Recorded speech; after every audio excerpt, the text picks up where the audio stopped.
کہ جو دوشنبہ میں میٹنگ ہوئی اس میں چینی وزیر خارجہ سے جے شنکر کی جو ملاقات ہوئی، اس کے بعد ہندو یہ ان کو اپنا میڈیا یہ رپورٹ کرتا ہے، ان کا اہم اخبار ہے کہ کوئی پیش رفت نہیں ہو سکی. روسیوں نے کوئی مدد نہیں کی ان کے چین کے ساتھ تعلقات بہتر بنانے کے لیے. افغانستان میں جو رول چاہتے ہیں اس میں روسی ان کی کوئی گرم جوشی باقی نہیں رہی.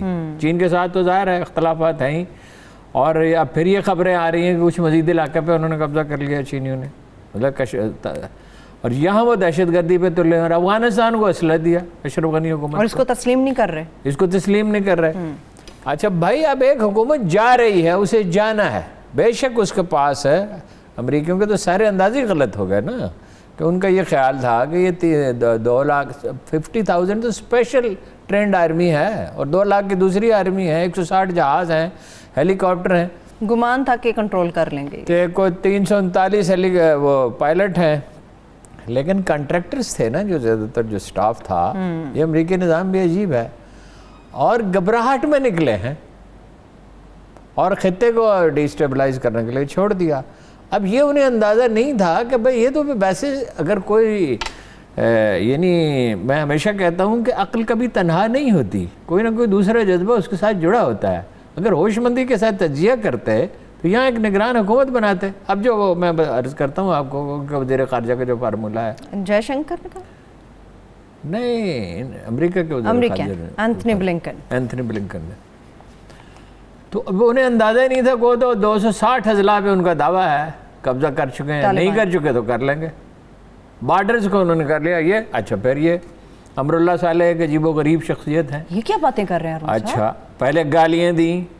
یہ این ڈی ایس کے سربراہ رہے ہیں نا، یہ عمران خان نے کہا نا این ڈی ایس ٹیررزم کرتی ہے، کانفرنس میں کہا اشرف غنی کی تقریر کے جواب میں. اور آر ایس ایس کا ایجنڈا. اچھا، اور یہ این ڈی ایس کے سربراہ رہے ہیں، پرو انڈیا ہیں، نائب صدر ہیں اس وقت امراللہ صالح. یہ ایک افغانوں میں گروپ ہے مرسنریز کا جو انڈیا کے ساتھ ہے ہمیشہ سے. ٹھیک ہے، ان کی کبھی کے جی بی سے کلیبریشن تھی، سی آئی اے سے تھی، اور ابھی را کے ساتھ ہے. ٹھیک ہے نا. ٹھیک.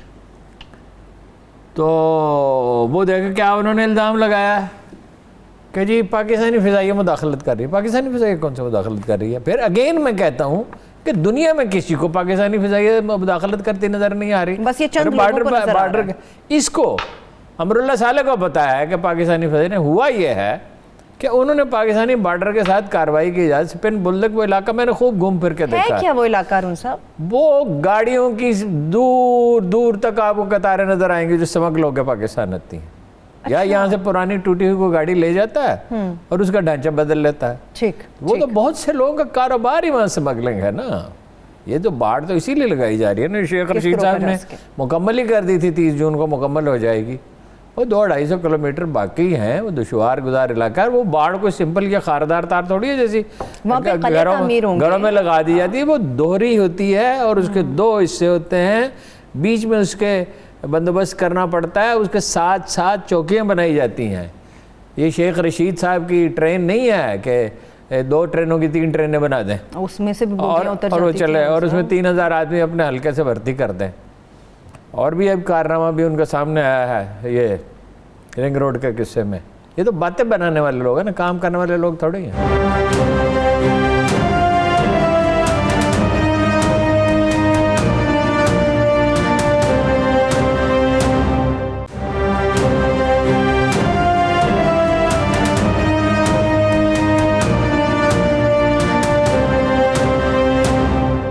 وہ اسپن بولدک جو ہے نا وہ اچھا اسپن بولدک ایک تو یہ میں نے آپ سرچ کیا نا، انٹری پوائنٹ ہے نا چمن، ادھر چمن ہے ادھر اسپن بولدک ہے. ویسے کندھار بھی بالکل قریب ہے، 12 کلومیٹر آگے. تو یہ اس کے درمیان میں ایک جگہ ہے، اس پہ قبضے کی جنگ ہو رہی ہے. کچھ علاقے پہ انہوں نے کر لیا ہے قبضہ. اب وہ اس میں فضائی کارروائی چاہتے ہیں. بین الاقوامی معاہدے کے تحت پاکستانی سرحد سے 10 کلومیٹر کے فاصلے تک وہ نہیں پاکستان بھی نہیں کر سکتا افغانستان کے اندر 10 کلومیٹر. یعنی ہم اپنی سرحد کے قریب کرنا چاہیں گے تو انہیں اطلاع دیں گے. ٹھیک ہے. فوراً آفس نے ظاہر اس کی تردید ہی کر رہی تھی. مطلب کیا مکانہ بات ہے جو اشرف غنی نے کی ہے، جس کا دنیا میں کوئی ایک بھی تصدیق کرنے والا نہیں. اور کیا بات ہے جو امراللہ صالح نے کہی ہے. انڈیا جو ہے وہ مشکل میں ہے، لیکن حالانکہ پاکستان اتنی اس معاملے میں نہ صرف نرمی کا بلکہ فیاضی کا مظاہرہ کر رہا ہے کہ ابھی اس کانفرنس میں بھی انہوں نے کہا کہ ہم جیو اکنامک سے قائل ہیں. عمران خان نے کہا اور یہ واضح اشارہ کیا، بالکل پوری طرح واضح، جس کو دنیا کے ہر آدمی نے سمجھ لیا کہ بھائی اگر آپ، اس نے کہا نا شاہ محمود نے کہ جو دلی کو جو راستہ جاتا ہے وہ سری نگر سے جاتا ہے، بھیا آپ اپنے اقدامات واپس لیں. یعنی یہ نہیں کہہ رہے انہیں کشمیر خالی کریں، یہ نہیں کہہ رہے کہ بین الاقوامی اقوام متحدہ قراردادیں تسلیم کریں، ان سے کہہ رہے ہیں وہ 5 اگست کے اقدامات واپس لیں، جس سے خود انہیں نقصان پہنچ رہا ہے، جس میں خود انڈین اپوزیشن پارٹیاں ساری کی ساری متفق ہیں کہ اس سے نقصان ہوگا. اور کیا چیز انہیں آفر کر رہے ہیں؟ سینٹرل ایشیا تک رسائی. اس سے زیادہ پاکستان کیا قربانی اس سے زیادہ گولڈن کیا ان کے لیے؟ یعنی اگر وہ چابہار پہنچیں گے جس پہ انہوں نے اتنی انویسٹمنٹ کی تھی تو سارا منصوبہ ہی ناکام ہو گیا نا. امریکہ کے ساتھ انڈیا بھی ڈوب گیا. تو سمندر کے راستے جائیں گے نا. پھر چابہار سے جو سینٹرل ایشیا کا راستہ ہے وہ اوسطاً 16 گھنٹے زیادہ ہے. 16 گھنٹے میں کتنا ڈیزل جلتا ہے، کتنا بیئر اینڈ ٹیئر ہوتا ہے، کتنے اس کے اخراجات بڑھ جائیں گے. اور کجا یہ کہ وہ پاکستان میں داخل ہوں گے لاہور سے پشاور، اور پشاور سے افغانستان کراس کیا اور سینٹرل ایشیا میں. اور اگر واخان کی 12-14 کلومیٹر کی پٹی پہ ریلوے لائن بن جاتی ہے تو تاجکستان میں، یعنی یہ چترال پہنچے تو تاجکستان میں داخل ہوگا. اب اس سے زیادہ پاکستان ان کے لیے کیا کر سکتا ہے؟ لیکن وہ جو ذہنیت ہے اس کا کوئی علاج نہیں ہے. اب جس طرح سے آپ نے قریشی صاحب کی بات کی، ہارون صاحب، عمران خان صاحب نے جس طرح قریشی صاحب جے شنکر نے کہ ملنا چاہتا ہوں، ہی ریفیوزڈ. اچھا نہیں ملے؟ نہیں، ہی ریفیوزڈ. نہیں، اسی پہ تو انہوں نے کہا کہ یہ راستہ سری نگر سے جاتا ہے. یعنی آپ اندازہ لگائیے کہ افغانستان کیا الزام لگا رہا ہے. اور انڈیا تو اس وقت ہمیں انگیج رکھنا چاہتا ہے، ڈبل گیم انگیج رکھنا چاہتا ہے. ڈبل گیم تو ہے ہی کہ اس وقت چونکہ وہ دباؤ میں ہے، تکلیف میں. انڈین، آپ کبھی سوشل میڈیا پہ انڈین انٹلیکچوئلز کو سنیں کہ کس طرح وہ رو رہے ہیں، چیخ رہے ہیں، فریاد کر رہے ہیں کہ پاکستان نے تو یہ کر دیا، پاکستان نے یہ کر دیا. او بھائی، وہ طالبان کیا کہتے ہیں؟ وہ کہتے ہیں ہم نے قبائل کی مدد سے 20 سال تک جنگ لڑی اور سپر پاور کو شکست دی، اور پہلے بھی دی تھی نا، پہلے روس کو شکست دی تھی نا. تو شکست لڑا کون وہاں جا کے؟ وہاں پاکستانی لڑ رہے تھے، وہاں افغانی لڑ رہے تھے. ٹھیک ہے، پھر آپ کون ہیں؟ اردو میں کہتے ہیں آپ سے مطلب یہ نہیں آپ کا کوئی علاقہ. وہاں آپ نے 9 کونسے کھانے بنا رکھے، 4 تو اعلانیہ بنا رکھے تھے پاکستانی بارڈر کے ساتھ. کندھار پاکستانی سرحد سے 12 کلومیٹر دور، وہاں انڈیا کا کیا بزنس ہے؟ اور یہ جلال آباد، یہ تورخم کی سرحد کے قریب ہے، یہاں آپ کا کیا بزنس ہے؟ پاکستان میں ٹینشن کریٹ کرنا انڈیا کا بزنس ہے ہارون صاحب. یہ جے شنکر اور ہاتھ ملانے والا کیا قصہ ہے ہارون صاحب؟ بس ہاتھ نہیں ملایا، اس کو نظر انداز کیا. آپ کیا توقع رکھتے ہیں پاکستان کے سربراہ سے؟ عمران خان صاحب نے نہیں، عمران خان تک شریک وہاں ظاہر ہے، اور کیا توقع آپ رکھتے ہیں؟ اچھا صحیح ہے، ٹھیک ہے. پاکستان نے ایک ہارون صاحب کانفرنس بھی ہونا تھی 17 سے 19 جولائی کے درمیان. 17 سے 19 جولائی تک وہ جو ون آن ون میٹنگ ہوئی کرزئی سے، پھر وفود کی بھی ملاقات ہوئی. پاکستان بہت تحمل کا مظاہرہ کر رہا ہے، اور that is the best way, اور کوئی طریقہ نہیں ہے. بعض چیزوں کو یہ سمجھتے نہیں، وہ میں ایکسپلین کرتا ہوں. وہ اس لیے کہ یہ جو اسٹیبلشمنٹ میں جو لوگ ہیں یہ بھی اس وقت بہت جونیئر تھے جب افغانستان کی جنگ شروع ہوئی 1980 میں. اور یہ ہمارے پولیٹیکل لیڈر تو نہ کچھ پڑھتے ہیں، نہ سیکھتے ہیں، نہ انہیں پتہ ہے، نہ کچھ معلوم ہے اس پہ. حالانکہ خان صاحب کو تو میں نے بہت بارہا بریف کیا اس پہ، اور بھی لوگ ہیں بریف کرنے کے لیے موجود ہیں. یعنی لطیفہ یہ ہے کہ یہ کہہ دیا کہ احمد شاہ مسعود کے نام پہ سڑک کا نام رکھ دیں گے. احمد شاہ مسعود کے نام پہ سڑک کا نام رکھنا ایسے ہی ہے جیسے سردار ولبھ بھائی پٹیل کے نام پہ لاہور میں ایک سڑک کا نام رکھ دیا جائے. یعنی کوئی وہ پرو انڈیا تھا، کمیٹڈلی پرو انڈیا تھا. جس زمانے میں ان کی حکومت تھی، یعنی برہان الدین ربانی صدر تھے، تو احمد شاہ مسعود ہی اس میں جو ان کی فائٹنگ فورس تھی وہ تو احمد شاہ مسعود تھا. تو وہ سیدھے انڈیا گئے تھے. یعنی وہ پاکستان میں رہے. اور کچھ واقعات ایسے میں بیان نہیں کرنا چاہتا کہ وہ کہ موصوف نے کیا کیا اور کس طرح اس سے اقتدار سے دستبردار ہونے سے انکار کیا. اور اس میں نواز شریف صاحب نے بھی کمال صبغت اللہ مجددی کو جو بنوا دیا تھا انہیں روکتے رہے لوگ، سمجھاتے رہے، مگر ان کی سمجھ میں نہیں آیا۔ دیکھیے ضیاء الحق کو قتل کیا گیا اسی لیے۔ کون تھا پاکستان میں کا سفیر امریکہ میں اس وقت؟ حسین حقانی۔ اور حسین حقانی کیا لکھ رہے ہیں 15-20 سال سے اور کیا کر رہے ہیں، سب کو اور کن لوگوں کے ساتھ رابطے میں؟ حسین حقانی کے ذریعے ان کے امریکیوں سے روابط ہوئے۔ اس ملک کے سیاستدانوں نے کہتے ہیں جی جمہوریت ہونی چاہیے، تو ہونی تو جمہوریت ہی چاہیے، مگر کوئی ذمہ دارانہ رویہ بھی ہے۔ ابھی بلاول صاحب کمپین چھوڑ کے وہاں چلے گئے نا، امریکہ پہنچ رہے ہیں۔ ٹھیک ہے ہارون صاحب، دوحہ کے اندر تو افغان نگران حکومت قائم کرنی تھی، یہ امریکہ کی ذمہ داری تھی۔ اب وہ انتھنی جو ہے بلنکن کا فارمولہ میں آپ سرچ کرتا ہوں، حیرت انگیز طور پہ چین اور روس کی حمایت بھی اسے حاصل ہے، مگر امپلیمنٹ کرنا بڑا پرابلم ہے نا۔ وہ یہ ہے کہ 2-2.5 سال کے لیے ایک نگران حکومت قائم کر دی جائے۔ ٹھیک اور بہت دلچسپ بات یہ ہے کہ یہی بات حکمت یار نے کہی تھی امریکیوں کے نکلنے سے پہلے۔ اشرف غنی سے بات کی، طالبان سے بات کی، اشرف غنی مان گئے مگر ان کے ساتھی نہیں مانے بعد میں، کہ بھائی کوئی سسٹم بنا لے۔ طالبان کہہ رہے ہیں کہ ہم انکلوسیو حکومت قائم کریں گے، لوگوں کو شامل کریں گے، مگر اس وقت تو وہ نہیں کر سکتے نا۔ اس وقت جب جنگ ہو رہی ہو تو اس وقت وہ کیسے آفر کریں، کمزوری کا مظاہرہ کیسے کریں؟ ٹھیک، اس پہ بریک سے واپس آ کے ہم سب بات کر لیتے ہیں۔ ایک بریک لے لیتے ہیں، بریک سے واپس آ کے یہیں سے گفتگو کو آگے لے کر چلیں گے، مگر ملک کا ایک اور بڑا مسئلہ مہنگائی، اس کے اوپر بھی تفصیل سے بات کریں گے۔ ہمارے ساتھ رہیے۔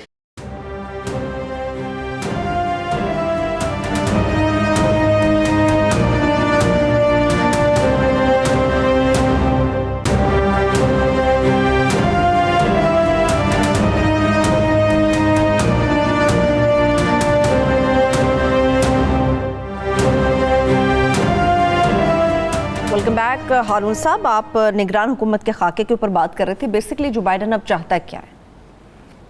نہیں، جو بائیڈن تو نگران حکومت الگ مسئلہ ہے نا، وہ تو انہوں نے خاکہ بنایا ہے کہ بھائی نگران حکومت بنائی جائے، تو بھائی پہلے کیوں نہیں بنائی؟ بناتے نا نگران حکومت، ایک پورا آپ چھوڑ کے چلے گئے۔ یہی اس وقت بھی ہوا تھا کہ امریکہ اپنی مرضی کی حکومت چاہتا تھا اور اندازے سارے غلط نکلے۔ تو جو بائیڈن صاحب جو ہیں ان کا مسئلہ ہے، ان کے مسائل ہیں داخلی، معاشی استحکام۔ ٹھیک، اس سے دیکھیں $2 بلین سے زیادہ اس پہ خرچ ہوا ہے، جگ ہسائی الگ ہوئی ہے۔ درست۔ چین جو ہے اس نے قابو پا لیا ہے کرونا پہ، وہ آگے بڑھ رہا ہے، وہ دنیا بھر میں انیشیٹو لے رہا ہے، انویسٹمنٹ کر رہا ہے۔ ایران کو وہ لے گیا۔ کرونا ہے، کرونا تو وہ تو پچھلے صدر صاحب جو تھے ان کا کارنامہ ہے کہ یہ کوئی مسئلہ ہی نہیں ہے، ڈونلڈ ٹرمپ، یہ کوئی مسئلہ ہی نہیں ہے، اس میں لاکھوں امریکی مر گئے، خود بھی مبتلا ہوئے، بچ گیا ہے جی۔ تو اینجلیکا مرکل سے جو ان کی ملاقات ہوئی ہے جو بائیڈن کی، یہ بڑی امپورٹنٹ بات ہے۔ نارڈ سٹریم اس دوسری پائپ لائن کا نام ہے جو روس سے گیس کی جو پائپ لائن بچھائی جا رہی ہے، جس کی امریکی مخالفت کر رہے تھے، لیکن اپنی انرجی کی کسی ملک کی ضرورت ہے، اور وہ جرمنی جیسا ملک جہاں یعنی بہت تیزی کے ساتھ ترقی ہو رہی ہے اور بڑی مستحکم معیشت ہے۔ جرمنی ایک زمانے میں دنیا کا سب سے بڑا ایکسپورٹر رہا ہے، چین تو بعد میں بڑا ایکسپورٹر بنا ہے، تو وہ اس کا ذکر تک نہیں کیا اس نے جس کی وہ مخالفت کر رہے تھے۔ افغانستان پہ البتہ یہ کہا جاتا ہے کہ بات کی، اور وہ کیوں بات کی؟ دیکھیے افغانستان میں عدم استحکام سے خوف کے سائے ہیں ساری دنیا میں، صرف اس علاقے میں نہیں، کہ اگر یہ انتہا پسندی بڑھتی ہے، اگر یہ معاشی استحکام نہیں ہوتا، ان کے تو پاس وسائل نہیں ہیں جو تھے، کبھی وہاں بڑی صنعت نہیں تھی اور کبھی وہاں بڑی زراعت نہیں تھی، آبادی اس 40 برسوں میں کتنے بڑھ گئی ہے، جو کچھ تھا وہ تباہ ہو گیا۔ اب پیسے کس کے پاس ہیں؟ یا چین دے سکتا ہے یا امریکہ، کچھ امریکہ بھی بڑی معیشت ہے، یہ جرمنی دے سکتا ہے، وہ مستحکم ہے۔ یورپ کی حالت تو یہ ہے نا، برطانیہ کی تو معیشت خراب ہوئی ہے، یورپ کی حالت یہ ہے کہ وہ امریکہ چین سے انویسٹمنٹ کے معاہدے کر رہا ہے کہ چین وہاں انویسٹمنٹ کرے۔ تو اس پہ ان کی بات ہوئی ہے اینجلیکا مرکل کے ساتھ، وہ مقامی وہاں پہ چاہتے ہیں، یعنی استحکام چاہتے ہیں معاشی، اور کرونا سے نمٹنا چاہتے ہیں۔ امریکہ کے اپنے مسائل ہیں اور پاکستان پہ دباؤ بھی رکھتے ہیں، طالبان پہ بھی کہ انہوں نے کہہ دیا کہ یہ طاقت سے قائم ہونے والی حکومت کی کوئی اہمیت نہیں ہوگی، مگر اگر طاقت سے ہی قائم ہوتی ہے حکومت، اور ان حالات میں کس طرح قائم ہوگا، ان حالات میں کوئی الیکشن ہوگا. وہ کہہ رہے ہیں کہ ہم بعد میں دیکھیں، حکمت یار کا موقف یہی ہے. کانفرنس جو یہاں ہونے والی تھی جو قرضے اس کی ریکویسٹ اب ہوگی، کہا نہیں جا سکتا. دیکھیں افغان حکومت نے نہ تو یہ کہا کہ ہم شامل ہوں گے، نہ یہ کہا کہ نہیں شامل ہوں گے. دوحہ میں بات چیت ہو رہی ہے افغان حکومت کی اور طالبان کی. کہیں کہیں کبھی کوئی کرن تو نظر آتی ہے، لیکن اشرف غنی صاحب حکومت سے چمٹے رہنا چاہتے ہیں. فوج ان کی لڑنے کے لیے تیار نہیں ہے. ہتھیار ڈال رہے ہیں، پکتیکا میں ہتھیار ڈال دیے. 4 آدمی گئے واہ خان میں، 4 کتنے 4، اور انہوں نے کہا ہم آپ کے ساتھ ہیں پوری واہ خان کی پٹی میں.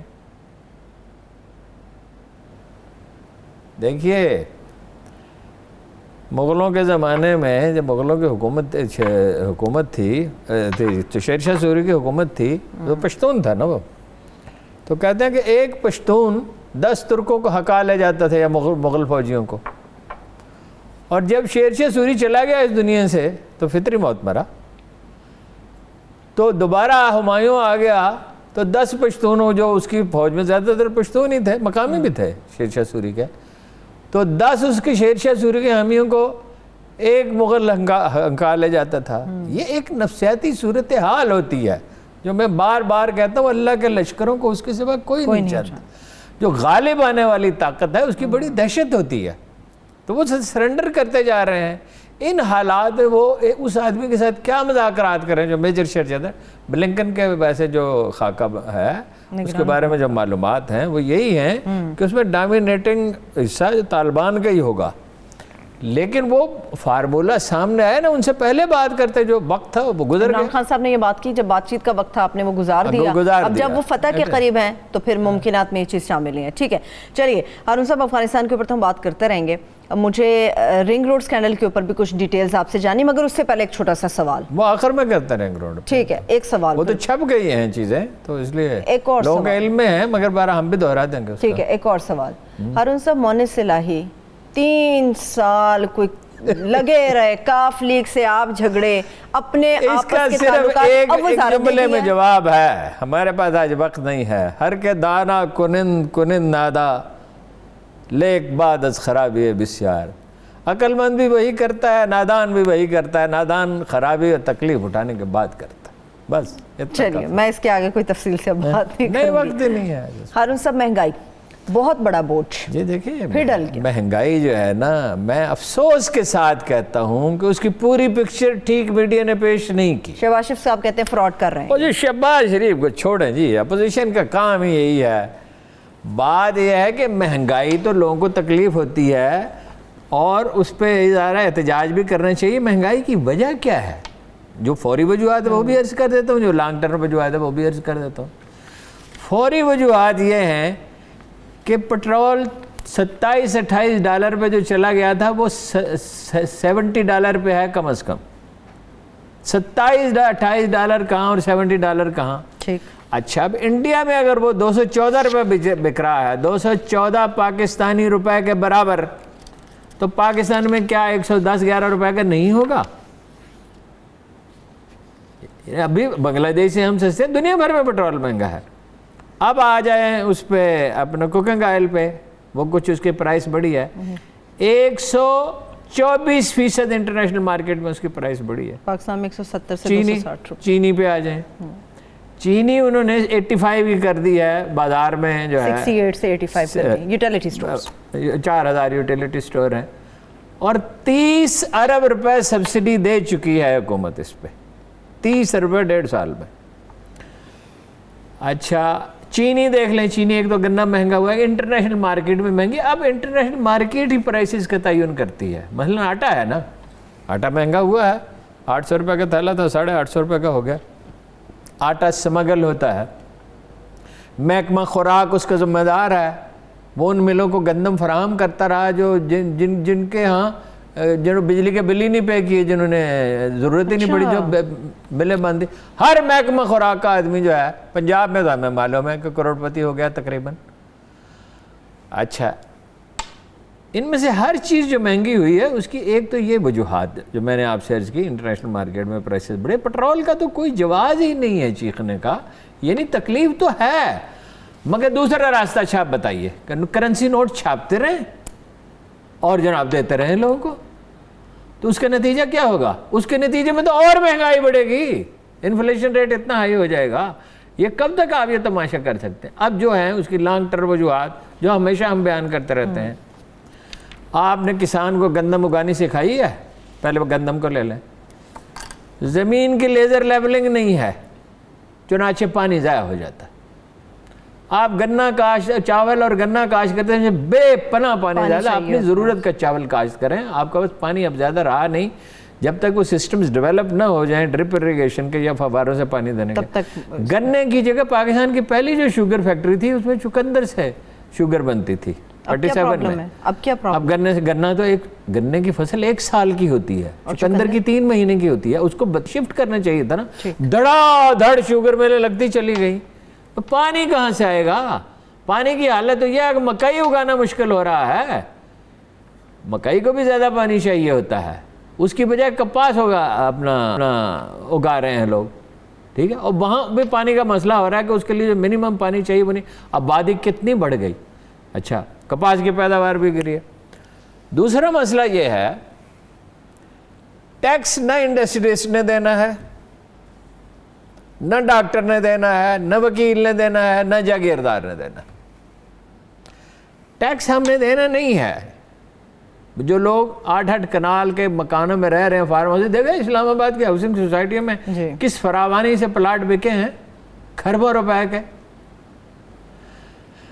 پیسہ ہمارے پاس ہے، ٹیکس ہم نے دینا نہیں ہے۔ جاگیردار جو ایک ایسے باغات بھی ہیں اس کے آم کے جو 20 کروڑ میں بکتے ہیں، 1 روپیہ بھی ٹیکس نہیں، آبی آنا بھی نہیں، برائے نام اتنا آبی آنا بھی نہیں کہ نہروں کی مینٹیننس ہو سکے، ان کی صفائی ہو سکے، مفت کا پانی مطلب ہے۔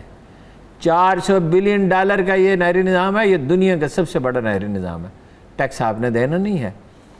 FBR کی تشکیل نو حکومت نے کرنی ہی نہیں، تو گڑبڑ تو وہی سے ہو رہی ہے نا۔ FBR تو پوری طرح ذمہ دار ہے نا، اس پہ ہاتھ ہی نہیں لگایا۔ اب آ جائیں آپ، یہ کراچی کا مسئلے کا آپ نے ذکر کیا تھا، اس کو اس کے ساتھ ہی دیکھ لیں۔ 2005 میں اس کی پرائیویٹائزیشن ہو گئی، ایک سعودی کمپنی تھی، ایک پاکستانی کمپنی تھی، 66% شیئرز انہوں نے خرید لیے، بعد میں ابراج گروپ نے اس کو خرید لیا۔ اب ابراج گروپ کے جو صاحب ہیں، کیا نام ہے ان کا، میں دیکھتا ہوں بھی کیا نام ہے، وہ برطانیہ میں ایک جیل میں پڑے ہیں، انویسٹمنٹ وہ کر نہیں رہے، اور جعلی کمپنی ہے، آف شور کمپنی، وہ کیمین، وہ جزائر میں، جس طرح نواز شریف نے کمپنیاں بنائی اور لوگوں نے بنائی ہوئی ہیں، امریکہ میں ان پہ مقدمات ہیں اور ان کو امریکہ منتقل کرنے کے لیے کارروائی ہو رہی ہے، انویسٹمنٹ وہ کر رہے ہیں۔ انہوں نے متحدہ عرب امارات میں انہیں 31 یعنی کتنا بلین ڈالر ہے، اور 45 ارب روپے پاکستانی بنتے، اس کا جرمانہ ہو چکا، 3 سال جیل کی سزا ہو چکی ہے، اور انہوں نے اپنے آپ کو 2018 میں دیوالیہ کرنے کا اعلان کر دیا۔ 2018 عارف نقوی صاحب، اب وہ خود جیل میں پڑے ہوئے ہیں۔ اب جب دیوالیہ ہونے کا اعلان کر دیا تو وہ کمپنی کیا کرے گی؟ اچھا وہ لسٹڈ ہے سیکورٹی ایکسچینج آف پاکستان میں، اور قانون یہ ہے کہ وہ جن کمپنیوں نے خریدا ہے اس کا سارا حساب کتاب پبلک کیا جائے گا، ٹھیک ہے نا؟ ٹھیک، کسی کو پتہ نہیں ہے کہ اس کمپنی کے کتنے شیئر ہیں، کتنی آمدن ہے، کتنا نقصان ہے۔ دوسری بات یہ ہے کہ جب وہ دیوالیہ ہونے کا انہوں نے اعلان کر دیا، کوشش کی انہوں نے، تو جب قانون یہ ہے کہ اگر کسی کمپنی کا ڈھانچہ برقرار نہ رہے یا وہ دیوالیہ ہو جائے تو حکومت پاکستان اسے ٹیک اوور کرے گی، اس کا نظم و نسق ٹھیک کرے گی۔ حکومت پاکستان لمبی تان کے سوئی ہوئی، چنانچہ اب بارش ہوتی ہے جہاں کہیں، وہ تانبے کی تاریں تو انہوں نے بیچ دی، سستی تاریں لگا دی، سستی تاریں لگائی، تانبا اتنا اچھا اب وہ جہاں بارش ہوئی مصطفیٰ کمال صاحب کو ان سے کہا تھا بریکس واپس آ کے لے لیں، اچھا ان سے چلے بریکس لے اچھا بات کریں۔ اب صورتحال یہ ہے کہ اب آپ جاگتے ہیں اس وقت، آپ کو پتہ اس وقت چلتے جب تباہی ہوتی ہے، ہر سال برسات کا موسم آتا ہے،